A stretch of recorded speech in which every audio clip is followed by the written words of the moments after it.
Anthology of Discourses, a refreshing translation of the Sutta Nipāta, translated by Bhikkhu Sujato and read by Angus Cargill. Speedy. Great Seer, I ask you, the kinsman of the sun, about seclusion and the state of peace.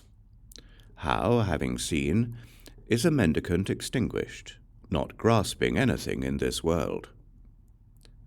They would cut off the idea, I am the thinker, said the Buddha, which is the root of all judgments that emerge from proliferation. Ever mindful, they would train to remove any internal cravings. Regardless of what things they know, whether internal or external, they wouldn't be proud because of that, for that is not quenching, say the good. They wouldn't let that make them conceited, thinking themselves better or worse or alike. When questioned in many ways, they wouldn't keep justifying themselves. A mendicant would find peace inside themselves and not seek peace from another. For one at peace inside themselves, there's no picking up, whence putting down. Just as in the middle of the ocean, no waves arise, it stays still, so too one unstirred is still. A mendicant would make no pretension regarding anything. He whose eyes are open has explained the truth he witnessed, where adversities are removed. Please now speak of the practice, sir, the monastic code, and immersion in samadhi. With eyes not wanton, they'd turn their ears from village gossip. They wouldn't be greedy for flavors, nor possessive about anything in the world. Though struck by contacts, a mendicant would not lament at all. They wouldn't pray for another life, nor tremble in the face of dangers. When they receive food and drink, edibles and clothes, they wouldn't store them up, nor worry about not getting them.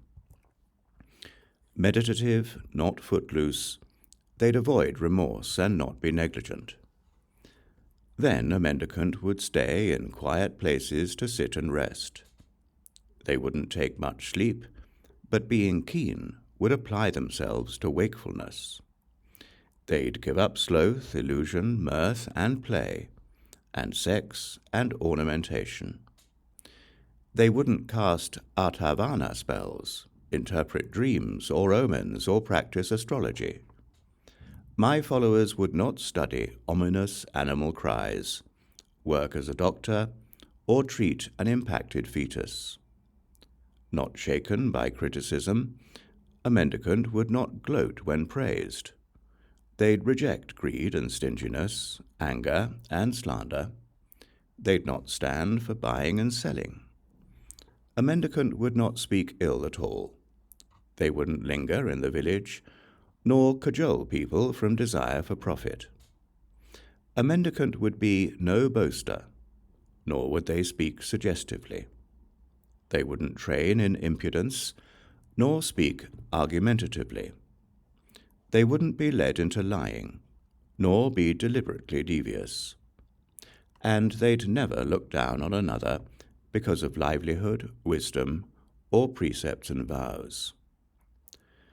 Though provoked from hearing much talk from ascetics saying all different things, they wouldn't react harshly, for the virtuous do not retaliate. Having understood this teaching, inquiring, a mendicant would always train mindfully.